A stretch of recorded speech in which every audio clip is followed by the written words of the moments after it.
नमस्कार, मैं छत्तीसगढ़ अखबार के यूट्यूब चैनल इंडिया आजकल के स्टूडियो से सुनील कुमार आज निजी रिश्तों को लेकर एक जटिलता पर आपसे बात करने के लिए मैं यहाँ मौजूद हूँ। सुप्रीम कोर्ट में एक मामला पहुँचा हुआ है जिसमें किसी औरत और मर्द के बीच उम्र जो भी होगी, लड़के लड़की नहीं हैं, बालिग हैं दोनों, 9 बरस से दोनों के बीच देह संबंध बने हुए थे। 9 बरस से देह संबंध बने हुए थे।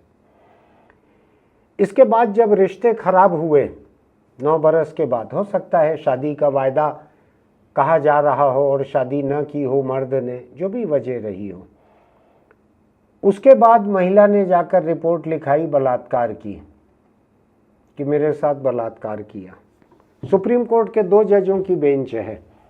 उसने इस बात पे हैरानी जाहिर की कि लगातार इस तरह के बहुत सारे मामले आ रहे हैं अलग अलग अदालतों में, और ये बात हैरान करती है, बहुत फिक्र पैदा करती है यह बात कि बरसों तक, लंबे समय तक आपसी सहमति के आधार पे ये संबंध चलते रहते हैं, और जब उसमें खटास आ जाती है रिश्तों में तो उसको जुर्म करार देने की कोशिश होती है। आपको ध्यान होगा, मैं इस बारे में पहले भी कैमरे के सामने भी बोल चुका हूँ और अखबार में मैंने संपादकीय एडिटोरियल भी इस पर लिखे हुए हैं। मेरे जितने महिला हक के पक्षधर, जितने हिमायती दोस्त हैं, वो सब मुझसे बहुत नाराज़ भी रहते हैं कि मैं महिलाओं के इस हक के खिलाफ बोलता हूँ। बरसों के रिश्तों के बाद, बरसों के देह संबंध के बाद जब कोई महिला जाकर रिपोर्ट लिखाए कि मुझसे शादी का वायदा करके मुझसे देह संबंध बनाए और शादी नहीं की, तो ये मेरे साथ बलात्कार हो गया, मैं इसके बहुत खिलाफ हूँ, मैं इसके सख्त खिलाफ हूँ। मेरा मानना है कि अगर दोनों बालिग हैं, औरत और मर्द, तो दोनों को इस बात की समझ है कि किसी भी तरह के रिश्ते जो रहते हैं जुबानी, कोई शादी जैसा कोई कानूनी तो हुआ नहीं कुछ, तो जितने जुबानी रिश्ते रहते हैं, मैं तुमसे प्रेम करता हूँ, हम शादी करेंगे, इस तरह की जितनी बातें होती है, इनमें से कोई भी बात आगे जाकर गलत साबित हो सकती है। उसमें कोई हैरानी की बात नहीं है। लोगों के बीच जब सगाई हो जाती है, औपचारिक शादी के ठीक पहले का रिवाज, कहीं पे उसको रोका कहते हैं, कहीं सगाई कहते हैं, अलग अलग जाति और धर्म के अलग अलग शब्द हैं। ऐसा हो जाता है, उसके बाद भी रिश्ता टूट जाता है, उसके बाद भी लोग सामान एक दूसरे को वापस कर देते हैं और रिश्ता तोड़ लेते हैं। ऐसा भी होता है। ऐसा भी होता है कि शादी होने के बाद तलाक होता है। हिंदुस्तान में लाखों मामले तलाक के चल रहे हैं, पति पत्नी के बीच, जिनके बीच शादी हुई है, औपचारिक शादी, बच्चे भी हो गए हैं, उसके बाद तलाक का मुकदमा 2-2, 4-4, 5-5 साल तक चलते रहता है। पुलिस थाने में मैरिज काउंसलिंग होती है। तो रिश्ते तो कोई से भी टूट सकते हैं, सगाई के बाद भी टूट सकते हैं, शादी के बाद भी टूट सकते हैं। भाई भाई के बीच दीवारें उठ सकती हैं और भाई बहन एक दूसरे के खिलाफ संपत्ति के लिए अदालत जा सकते हैं। तलाक के कुछ मामले तो अभी ऐसे सामने आए हैं कि 78 साल के मर्द ने 75 साल की पत्नी, हिंदुस्तान का मामला है, उससे तलाक की अर्जी दाखिल की है। तो ये तो कभी भी हो सकता है, कभी भी मन भर सकता है, कभी भी दिल बदल सकता है। लेकिन अगर 2 बालिग लोगों के बीच देह संबंध बने हैं आपसी सहमति के आधार पर, बलात्कार में कैसे तब्दील हो जाएंगे? अगर मन शादी का नहीं रह जाएगा, तो अगर इरादा बदल जाएगा, तो इरादा शादी का बदला है। हर किसी को हक रहता है।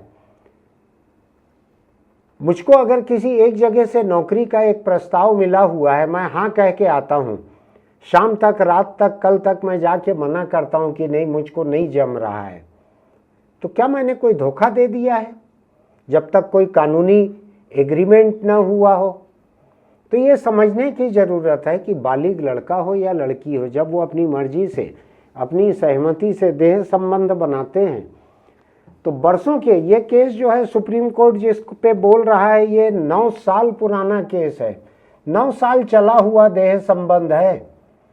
9 साल में जोड़ नहीं डाला शादी के लिए, देह संबंध बनते रहा। क्यों नहीं डाला जोर? इस 9 साल में पहले साल के बाद, दूसरे साल के बाद, तीसरे साल के बाद क्या ये नहीं लगा कि ये थोड़ा ज़्यादा लेट हो रहा है? ये आदमी देह संबंध ही बना रहा है, सेक्स ही कर रहा है, शादी नहीं कर रहा है। ये बात कम से कम मेरे गले नहीं उतरती है। मैं महिलाओं के हक का बहुत हिमायती हूँ, लेकिन मैं महिलाओं को कोई नाजायज कानूनी हक देने का हिमायती बिल्कुल भी नहीं हूँ। ये मामला ठीक वैसा ही है, और ऐसा भी नहीं कि सुप्रीम कोर्ट में कोई मर्द जजों ने बैठ के ये नज़रिया सामने रखा हो। 2 जजों की बेंच थी, जस्टिस BV नागरत्ना महिला हैं और जस्टिस N कोटेश्वर सिंह, ये पुरुष हैं, नाम से जाहिर है। जस्टिस नागरत्ना ये बड़े ताकतवर फैसले देने वाली महिला जज हैं। आपको ध्यान होगा अभी कुछ अर्सा पहले एक फैसला आया सुप्रीम कोर्ट का, संविधान पीठ थी शायद, 5 जज थे कुछ था, उसमें नागरत्ना ने उस वक्त के चीफ जस्टिस चंद्रचूड़ से असहमति दर्ज कराई थी, फैसले में लिखी थी अलग से, चीफ जस्टिस से असहमति दर्ज कराई थी। बहुत हौसलामंद जज हैं, इनके बहुत सारे फैसले मैंने देखे हैं, बड़े प्रगतिशील फैसले रहते हैं। लेकिन उन्होंने हैरानी जाहिर की है कि आपसी सहमति से लंबे चलने वाले देह संबंधों के बाद में उसको अपराध साबित करने का जो सिलसिला चले आ रहा है, जो रुख चले आ रहा है, प्रवृत्ति जो चले आ रही है, ये बड़ी खतरनाक है। अदालत ने कहा है कि शिकायतकर्ता शादी के लिए बिना किसी जिद के लंबे समय तक शारीरिक संबंध बनाती रही। इससे यह संकेत मिलता है कि पुरुष द्वारा उससे शादी करने के लिए ऐसा कोई वादा किए जाने की संभावना नहीं है, बल्कि यह संकेत मिलता है कि यह शारीरिक संबंध सहमति से बना था। मैं अब दूसरी बात पे आता हूँ। मुझको लगता है कि जब हिंदुस्तान में हम महिला को बराबरी के हक देने की बात करते हैं, बराबरी के अवसर देने की बात करते हैं, तो हमको थोड़ा सा ये भी समझना पड़ेगा कि ऐसी महिलाओं को अगर हक चाहिए तो उनको जिम्मेदारी भी उठानी पड़ेगी। ऐसी बालिग लड़कियों को, महिलाओं को ये जिम्मेदारी भी उठानी पड़ेगी कि अगर वो किसी देह संबंध में, प्रेम संबंध में पड़ती हैं, तो उनको ये जिम्मेदारी भी उठानी पड़ेगी कि शादी हो भी सकती है, नहीं भी हो सकती है। सोच समझ के उसमें जाओ, सोच समझ के ऐसे रिश्ते में पड़ो, क्योंकि शादी नहीं भी हो सकती है। कोई गारंटी नहीं रहती है कि प्रेम संबंध और देह संबंध के बाद शादी हो ही जाएगी। मुझको तो ये पूरा का पूरा वायदा जो है, ये पूरा वायदा मुझको एक बड़ा बेबुनियाद किस्म का लगता है। मुझको लगता है कि किसी ने किसी से शादी का वायदा भी किया है तो वो कोई किसी कंपनी जो बैंकों के लिए तिजोरी बनाती है, कंपनी में ब्रांड प्रमोट करना नहीं चाहता, हिंदुस्तान की एक प्रतिष्ठित कंपनी है जो बैंकों की तिजोरी बनाती है, घरों के लॉकर बनाती है, उसकी दी हुई गारंटी नहीं है कि 30 साल ये तिजोरी का दरवाज़ा खराब नहीं होगा।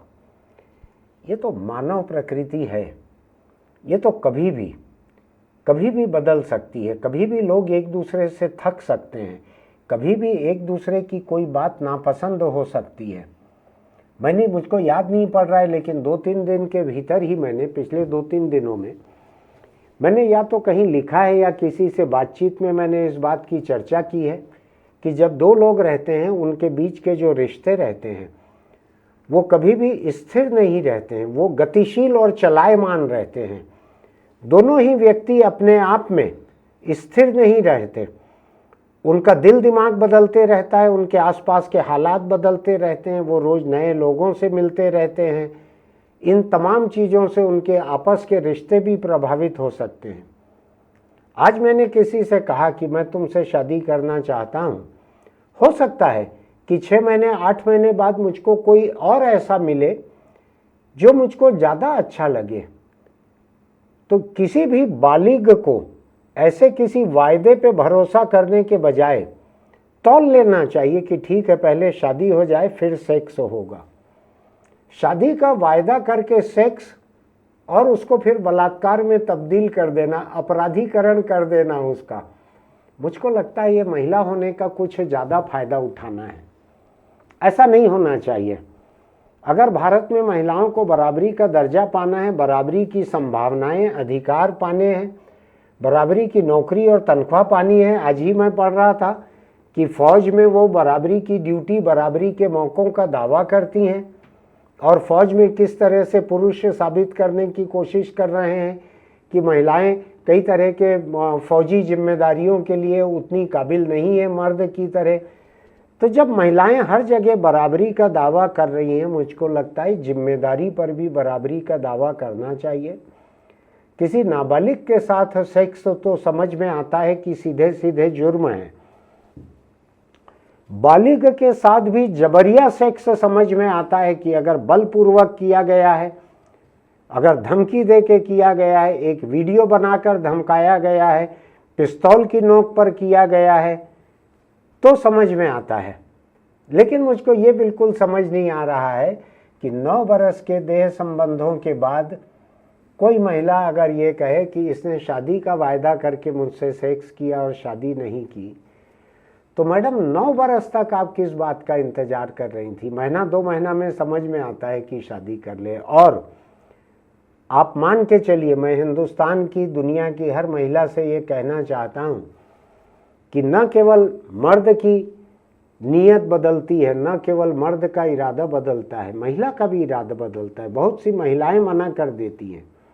मैंने ऐसे लोगों को देखा हुआ है कि एक लंबी मोहब्बत के बाद में लड़की ने शादी के लिए मना कर दिया तो लड़के ने खुदकुशी की कोशिश की, मेरा देखा हुआ है। इसलिए मैं कह रहा हूँ कि ऐसा लड़कियां भी मना करती हैं। ये ज़रूर है कि आज हिंदुस्तान के कानून में कोई मर्द ये रिपोर्ट नहीं लिखा सकते कि महिला ने उसके साथ बलात्कार किया। इसलिए ऐसे मर्द कुछ कर नहीं सकते और ऐसा शादी का वायदा करके सेक्स के बाद में महिला रिश्ता तोड़ती है तो उसके खिलाफ कोई जुर्म नहीं बनता है। लेकिन जैसे जैसे हम जेंडर इक्वलिटी की बात करेंगे, लैंगिक समानता की बात करेंगे, इस शब्द के बारे में थोड़ा सा साफ कर दूं। कई लोगों की आपत्ति है कि लैंगिक शब्द जो है ये लिंग से बना है, जो केवल पुरुष का अंग है, तो इस शब्द को भी हटाना चाहिए। तो मैं हिमायती हूँ इस शब्द का। दूसरा, लैंगिक समानता, लैंगिक शब्द का विकल्प ढूंढना चाहिए। आप भी सोचिएगा, आपको कुछ सूझे तो आप नीचे कमेंट बॉक्स में लिखिएगा। लेकिन फिलहाल अपने आसपास की तमाम लड़कियों को इस बात को समझाने की कोशिश कीजिए कि कोई भी लड़का, कोई भी आदमी, बालिग अगर शादी का वायदा करके प्रेम संबंध, देह संबंध बना रहा है तो जरूरी नहीं है कि वो शादी कर ही ले। लोगों का इरादा बदलता है, उसको धोखा मानना ठीक नहीं है। मेरा मानना है कि शादी का वायदा एक बहुत ही गतिमान, चलायमान, एक डायनेमिक वायदा है जो आगे जाके बदल भी सकता है। उस वायदे को लेकर कोई कानूनी कार्रवाई करना ठीक नहीं है। ये ज़मीन की खरीदी बिक्री के बयाना चिट्ठी जैसा कोई लिखित दस्तावेज नहीं है। तो ये सिलसिला सुप्रीम कोर्ट में आया है। सुप्रीम कोर्ट के 2 जजों की बेंच ने जो रुख दिखाया है, मुझको ऐसा लगता है कि हाई कोर्ट ने एक जो फैसला सुनाया था, उस फैसले के खिलाफ सुप्रीम कोर्ट ये फैसला सुना सकता है। तो ये एक मिसाल भी रहेगी। लेकिन हाई कोर्ट के फैसले के खिलाफ सुप्रीम कोर्ट ने अभी जो रुख दिखाया है, तो ये रुख जो है सुप्रीम कोर्ट जजों का, ये भी एक मिसाल की तरह सामने आ रहा है। ये एक अलग बात है कि हिंदुस्तान के हाई कोर्ट में सुप्रीम कोर्ट जजों की मौखिक टिप्पणियों को किसी मिसाल की तरह नहीं रखा जा सकता। लेकिन जो जजों ने कहा है, मुझको लगता है इनके फैसले में आएगी ये बात। आप भी इंतज़ार कीजिए। इस बीच अपने आसपास की लड़कियों को और महिलाओं को सावधान कीजिए। वो वक्त बदल गया है जब आप जुर्म करार दे सकती थी वादा तोड़ने को और सेक्स को। अब सुप्रीम कोर्ट का ये रुख दिख रहा है। अब आपको किसी से सेक्स करना है तो अपने मर्जी से कीजिए, उसको जुर्म साबित करना इतना आसान नहीं रहेगा। बस आज इतना ही। मैं कल किसी और मुद्दे को लेकर आपके बीच रहूँगा। आज मेरी बात अगर लगता है कि समाज के काम की है, लड़कियों को, महिलाओं को सावधान करने के लिए आप इसका इस्तेमाल कर सकते हैं, तो उनको आगे बढ़ाइएगा। मैं कोई नाजायज़ बात नहीं कर रहा हूँ, मैं एक सावधानी की बात बता रहा हूँ कि प्रेम संबंध और देह संबंध को इस तरह से बलात्कार में बदलना आसान नहीं रह जाएगा। सुप्रीम कोर्ट का ऐसा रुख दिख रहा है। हम फिर मिलेंगे। चलते चलते एक छोटी सी सलाह, सिगरेट, बीड़ी, गुटखा, तम्बाकू अगर आप खाते हैं तो उसको छोड़ दीजिए, क्योंकि कैंसर आपको नहीं छोड़ेगा। कैंसर तंबाकू खाने पीने वाले अधिकतर लोगों को घेर लेता है। छत्तीसगढ़ में जितने कैंसर मरीज हैं उसमें 24% लोग अकेले मुंह के कैंसर के मरीज हैं, जो मेरा ख्याल है कि तकरीबन 100% तंबाकू से पैदा कैंसर है। गले के और होंगे, फेफड़े के और होंगे, तो ये 24 से आंकड़ा बहुत आगे तक जाएगा तंबाकू की वजह से। और ये महिलाओं के ब्रेस्ट कैंसर या महिलाओं के उनके गुप्त अंगों का कैंसर उस तरह का नहीं है जहाँ पे उनको खतरा ज़्यादा रहता है। वो कोई तंबाकू खाएं ना खाएं, उनको ये खतरा रहता है, इससे बचने का गुंजाइश कम रहती है।